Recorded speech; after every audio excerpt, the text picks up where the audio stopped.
মুন্সিগঞ্জের শ্রীনগরে বিএনপির ৪৭তম প্রতিষ্ঠাবার্ষিকী উপলক্ষে বাংলাদেশ জাতীয়তাবাদী সামাজিক সাংস্কৃতিক সংস্থা জাসাসের উদ্যোগে আয়োজন করা হয় বিনামূল্যে চক্ষু চিকিৎসা সেবা।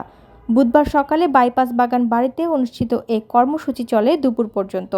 শ্রীনগর প্রতিনিধি লিসান আহমেদ জানান, অনুষ্ঠানে সভাপতিত্ব করেন উপজেলা জাসাসের সভাপতি শফিউল আলম আজম এবং সঞ্চালনা করেন সাধারণ সম্পাদক মোহাম্মদ আলী খান সাগর।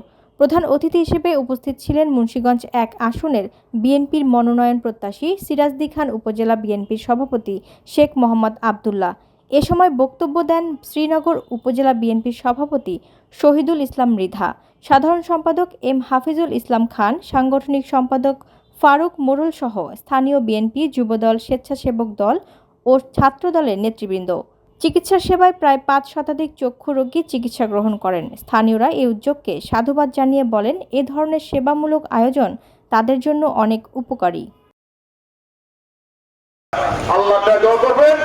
এইখানে যারা এই যে ডক্টর আছে, নার্স আছে, যারা সুন্দর ব্যবস্থা করছে এবং এই যে জায়গাটা দিছে হাফিজ বসার জন্য, এবং এইখানে এই যে জাসাসের নেতৃবৃন্দ এরা বহু পরিশ্রম করছে, মাইকিং করছে, আপনাদের সৌজন্য তাবু পাঠাইছে।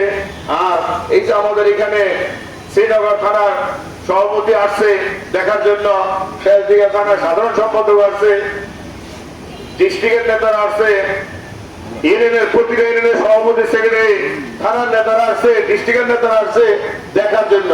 যেহেতু আজটা প্রতিষ্ঠা বার্ষিক, সেই উপলক্ষে আমরা কি কাজ করি, এই মিডিয়া সাংবাদিক ভাইরা আসছে, তারাও প্রচার করবে যে আজকে বিএনপি এই ১ সেপ্টেম্বরে যে প্রতিষ্ঠা ছিল, সেই সুবাদে আজকে ৩ তারিখ, আজকেও সেই লক্ষ্যে আমরা একটা ভালো কাজ করার জন্য ব্যবস্থা করা হয়েছে। আজকে জানেন আমাদের কিসের দিন? আজকে হইল আমাদের বিএনপির প্রতিষ্ঠার দিন। আজকে থেকে রহমান চিনেন আপনারা সবাই? কেমন লোক ছিলেন উনি চিন্তা করেন কত বড় বড় নেতা ছিলেন। অনেকে কিন্তু দেশ ছাড়া পলাই গেছিল, অনেকে জেল কাটছে, জেলে ইচ্ছা করে গেছে, আপনারা অনেক মুরব্বীরা জানেন।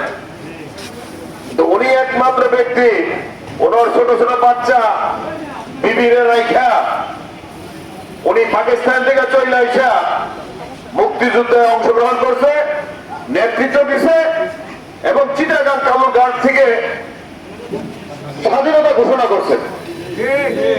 আজকে সেই স্বাধীনতা ঘোষণা না করলে হয়তো বা স্বাধীন দেশ হইতো কিনা আল্লাহ ছাড়া কেউ জানে না। যে কোনো দেশের একটা, যে কোনো কাজের একটা